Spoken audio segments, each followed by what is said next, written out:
Now, on a different matter, I want to take a few moments to congratulate a fellow Kentuckian and a good friend of mine who has recently taken up the leadership reins of America's oldest and largest war veterans organization. This summer, Brian Duffy of Louisville was elected Commander-in-Chief of the Veterans of Foreign Wars. Brian is the first Operation Desert Storm veteran to lead the VFW. His election is good news, not only for his fellow Desert Storm veterans, but for veterans of every generation. That's because Brian lives to serve his fellow veterans. He's been doing so for decades as a proud member of the VFW for 33 years. Let me give you just one example of what Brian's done for the veterans of Kentucky. He is the founder of the Bluegrass chapter of an organization called Honor Flight, a group that flies World War II and Korean War veterans to Washington to visit the memorials that were built in dedication of their military service. The program provides transportation and food for the veterans of this bygone era, those whose numbers, unfortunately, continue to shrink year after year. Without Honor Flight, many of these veterans would never be able to see the World War II Memorial or the Korean War Memorial. It's important that they know, more than 6 decades later, America still deeply respects and honors their service and sacrifice.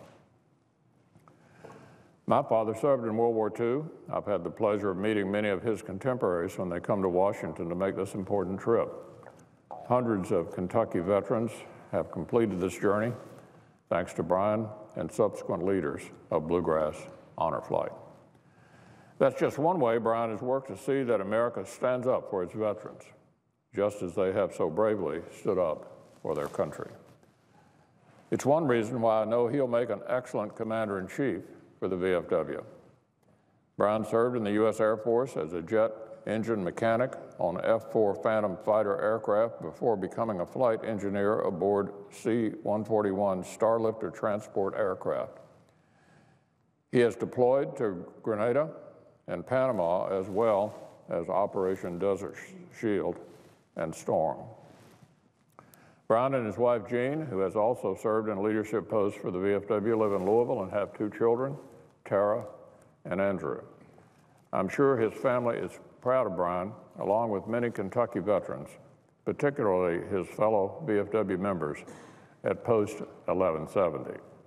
Let me also congratulate my good friend Carl Kalin, whom I've also worked with for decades on behalf of Bluegrass State veterans, for his appointment to serve as Chief of Staff to the Commander-in-Chief. Carl and Brian will make quite a team. Kentucky and the nation are grateful for their leadership and for their service.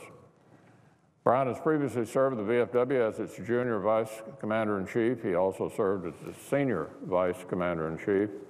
I know Brian is a huge hockey fan, so he'll know what I mean when I say that his election as commander-in-chief makes quite a hat trick to the benefit of Kentucky veterans and veterans across America. In Brian's own words, the VFW is an organization of doers and an organization comprised of patriots. Both of these descriptions aptly fit the VFW's new chief. Under Brian's leadership, I'm sure the VFW will continue to pay it forward to every veteran who has raised his or her right hand and taken an oath to defend a nation dedicated to the preservation of life and liberty.